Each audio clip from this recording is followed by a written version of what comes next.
those are the headlines and our top focus. At the United Nations, US President Donald Trump has condemned moves by Western powers to recognize a Palestinian state. Trump has argued that such actions would reward Hamas for its horrible atrocities and further escalate the conflict. As Trump left the United Nations, he described a meeting on Gaza as very successful, adding that he expected Israel to join discussions soon in hopes of ending the crisis. Listen in. I think it was a very successful meeting with all of the big players, except for Israel, but that's going to be next, and I think we can work something out on Gaza. But it was a very good meeting with great leaders. Thank you.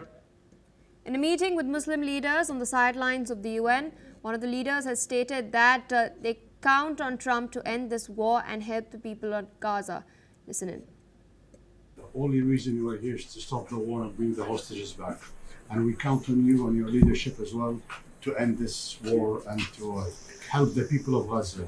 The situation is very, very, very bad there. So we are here to meet and to do everything we can to stop this war and to bring the hostages back. So once again, Mr. President, thank you very much for hosting everybody. Meanwhile, at the UNSC, the United States warned that recent diplomatic efforts had emboldened Hamas, accusing international sessions of prolonging the suffering in Gaza. France, Canada and Egypt's top diplomats also gathered along with other leaders after a two-state solution summit to discuss the ongoing Middle East conflict. With us on the broadcast is Professor Rohan Gunaratne, International Affairs expert, joining us live from Singapore. Thank you so much, sir, for taking out time speaking to us on NewsX World. Trump was initially allotted 15 minutes to speak on the floor of the United Nations. His speech, however, was almost an hour long. A majority of the thrust was immigration, but he also focused on the wars, particularly that between Russia and Ukraine and the war in the Middle East. He's called the Gulf nations a very close partner of the United States of America.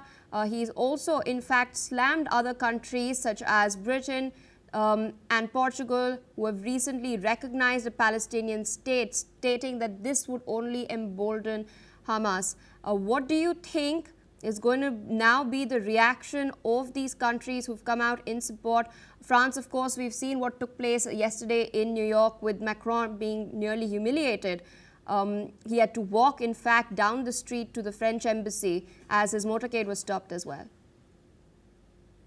What we have seen is that President Trump has given a very clear message that there should be no recognition before the release of the hostages and the disarmament of Hamas.